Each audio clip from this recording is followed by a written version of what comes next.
ছাত্র জনতাকে আল্লাহ পাক 5ই আগস্ট আবাবিল পাখির ভূমিকায় প্রেরণ করেছিলেন। বাংলাদেশ মুক্ত হয়েছে।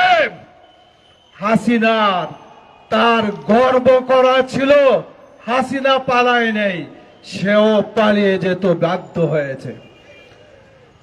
কিন্তু দুঃখের বিষয়, হাসিনা পালালো, তার সকল মন্ত্রী পরিষদ সদস্যবৃন্দ যারা সে সময় বাংলাদেশে ছিল তারা কিভাবে পালিয়ে গেল, এটা আমাদের একটা প্রশ্ন। তাদেরকে কারা সহযোগিতা করেছে, নাকি ইনডাইরেক্ট হাসিনার সাথে সবাইকে পালানোর ব্যবস্থা করার কোনো অলিখিত চুক্তি হয়েছে আমাদের জানা নেই। প্রশাসনের রন্ধে রন্ধে হাসিনার দূষররা এখনো বসে আছে। আপনি সুষ্ঠু নির্বাচন করার আশা করেন কিভাবে? সুতরাং ফ্যাসিস্ট মুক্ত হতে পারি নাই, ছাত্র জনতার রক্তের দাগ শুকায় নাই। আমরা নির্বাচন করতে চাই, অবশ্যই এই দেশের মানুষ নির্বাচন চায়। 2014-তে আমরা ভোট দিতে পারি নাই, 18-র ভোট তারা রাতের বেলায় করেছে।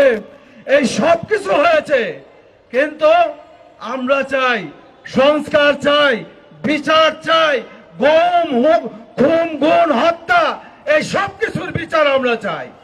আমার 23 বছরের সন্তান 2013-তে গুম হয়েছে, আজ পর্যন্ত তার কোনো সন্ধান আমি পাই নাই।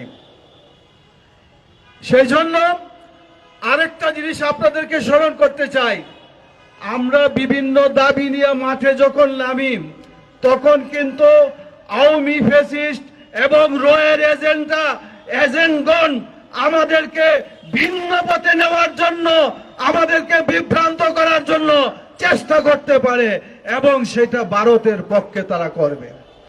মাঠে যারা বিভিন্ন দাবিতে আন্দোলন করেন সবকিছু ঠিক আছে, কিন্তু মনে রাখতে হবে আমাদের আন্দোলন যাতে কেউ ভিন্ন পথে পরিচালিত করতে না পারে। আওয়ামী সরকারের সময় যারা সুবিধা নিয়েছে তাদের হাতে কোটি কোটি টাকা,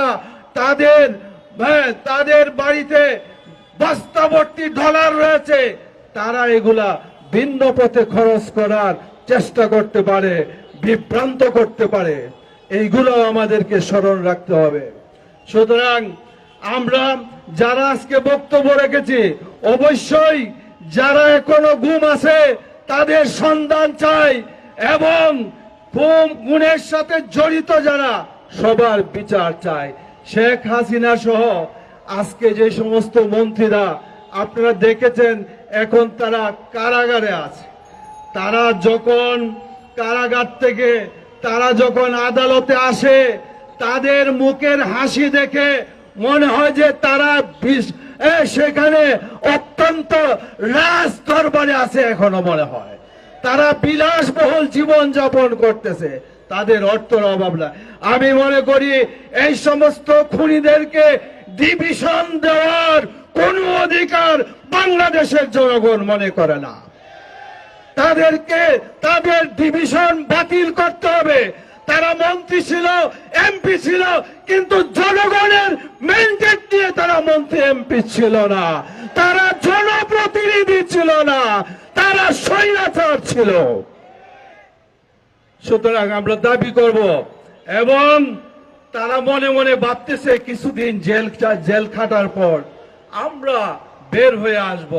আমাদেরকে রক্ষা করার জন্য আমাদের প্রভু ভারত আমাদের পাশে আছে, আমাদের রক্ষার জন্য আমাদের অঢেল সম্পদ আছে, আমাদেরকে রক্ষা করার জন্য ছাত্রলীগের বহুত কর্মীকে প্রশাসনের বিভিন্ন জায়গায় রেখে এসেছি, এইগুলা তাদের। সুতরাং প্রশাসনের এই 14 বছরে যে সমস্ত ক্যাডারকে দলীয় বিবেচনায় যাদেরকে নিয়োগ দেওয়া হয়েছে তাদেরকে চিহ্নিত করে প্রশাসন থেকে তাদেরকে বহিষ্কার করতে হবে। আপনারা জানেন আমরা হেফাজতে ইসলাম এবং কাদিয়ানী বিরোধী আন্দোলনের সাথে আমরা জড়িত। আমরা আন্দোলন করি এই দেশে কাদিয়ানীদেরকে মুসলিম ঘোষণা করার জন্য। হাসানুল হক ইনু রাশিদ খান মেনন, আমরা জানি সরাসরি ওরা কাদিয়ানীদের অর্থে পরিচালিত ছিল। সুতরাং তাদেরকে বিচার করতে হবে। তো আমার বক্তব্য আমি সংক্ষিপ্ত করতে চাই। এই জন্য আমরা হেফাজতে ইসলাম 2013-তে মাঠে ছিলাম, 2021-এ মাঠে ছিলাম, বুকে গুলি খেয়েছে, আমাদের জনগণ নিহত হয়েছে, ছাত্র রক্ত দিয়েছে, 21-এ আমরা রক্ত দিয়েছি, আমরা 2024-এ আমরা রক্ত দিয়েছি। এই দেশ ফ্যাসিস্ট মুক্ত করতে হবে যতক্ষণ পর্যন্ত বাংলার মাটিতে হাসিনা এবং তার দূষরদের বিচার না হবে। আমরা রাজপথে আছি, আপনাদের সাথে আছি, রাজপথে থাকবো। নাসরুম মিনাল্লাহি ওয়া ফাতহুন করিম ওয়া বাশশিরিল মুমিনিন।